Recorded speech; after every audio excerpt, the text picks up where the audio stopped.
વડોદરાના બગીખાનાથી તોપ સર્કલ સુધીના રોડની કામગીરી હલકી ગુણવત્તાથી થઈ હોવાના આરોપ સ્થાનિકો લગાવી રહ્યા છે। વોર્ડ નંબર 13માં આ રોડનું નિર્માણ લાખો રૂપિયાના ખર્ચે થયું। સ્થાનિકોનો આરોપ છે કે કોર્પોરેશનના કોન્ટ્રાક્ટરે હલકી ગુણવત્તાનું મટીરીયલ વાપર્યું। હાથથી પણ રોડ પરના પોપડા ઉખડી જાય છે, ત્યારે સ્થાનિકોની સાથે સામાજિક કાર્યકરે વિજિલન્સ તપાસની માંગ કરી। સમગ્ર મામલે ડેપ્યુટી મેયર ચિરાગ બારોટે રોડની તપાસ કરાવવા તૈયારી દર્શાવી અને હલકી ગુણવત્તાની કામગીરી હલકી ગુણવત્તાની કરવામાં આવી હશે તો કોન્ટ્રાક્ટર અને અધિકારીઓ સામે શિક્ષાત્મક પગલાં ભરવા તૈયારી દર્શાવી।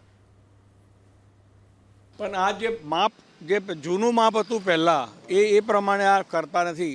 એ આને પહેલાં સર્વે થયેલું હતું, એ પેલું ડાયમંડ જ્યુબેલીની દિવાલ તૂટતી હતી અને સામેનો રોડની જે ફૂટપાથ 10 ફૂટની છે એ બાજુ મોટું થતું હતું તો સરખો રોડ થાત। અમે કહેવડાવ્યું હતું કે આપણા કોર્પોરેટરને કાકા શું છે પેલા જાગૃતિબેન કાકાને કહેવડાવ્યું હતું, બાળુભાઈને કહેવડાવ્યું હતું તો કે આ કાકા જોવા આવીએ છીએ, કોઈ આવ્યા નથી। આ બધું બાંધી જ દે છે।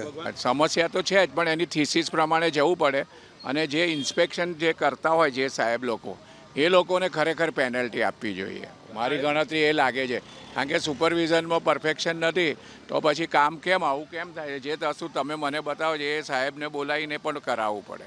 આ રોડ જ્યારે છે ને બને છે ને ત્યારે દર વર્ષે આ ટાઈમે બનાવે છે, પણ બનાવ્યા પછી છે ને 3 મહિના પછી ચોમાસામાં એવો ને એવો જ થઈ જાય છે પાછો। એનું શું કોઈ નિરાકરણ તો નથી આટલા વર્ષોથી। પાછળ રાસ્તમ સોસાયટીમાં છેલ્લા કેટલાય વર્ષોથી પાણી આવે છે, પણ આ પાણીનું નિરાકરણ ખાલી 3 મહિના પૂરતું એ લોકો બંધ કરે છે, પણ પાણી તો પછી એવું ને એવું આવે જ છે દર વર્ષે। એનું કોઈ નિરાકરણ આવ્યું નથી આજ સુધી। કોન્ટ્રાક્ટરો પોતાની મનમાની કરી અને પોતાના જે કામો લેવામાં આવી રહ્યા છે, સાથે સાથે આજે અમે જાત તપાસ કરતા જોવા મળ્યું કે આ રોડ હાથથી જ ઉકળી જતો હોય, એટલે કંઈક ને કંઈક લાગી રહ્યું છે કે હલકી ગુણવત્તાનું મટીરિયલ વાપરવામાં આવ્યું છે। થર્ડ પાર્ટી ઇન્સ્પેક્શન પણ ઓનલી કાગળ પર થયું હોય તેમ સ્પષ્ટપણે જોવા મળ્યું છે। એટલે આ રોડની જે પણ કામગીરી થઈ છે, આ કામગીરીની અંદર મસ્ત મોટા પ્રમાણમાં ભ્રષ્ટાચાર થયો છે। એટલે સ્થાનિક કોર્પોરેટરો ધારાસભ્યની પોતાની ફરજમાં આવે છે અને જે કહેવાય છે કે જે કોન્ટ્રાક્ટરો જે આ રીતની કામગીરી કરી છે તેઓને બ્લેકલિસ્ટ કરવામાં આવે તેવી અમારી ખાસ માંગણી છે।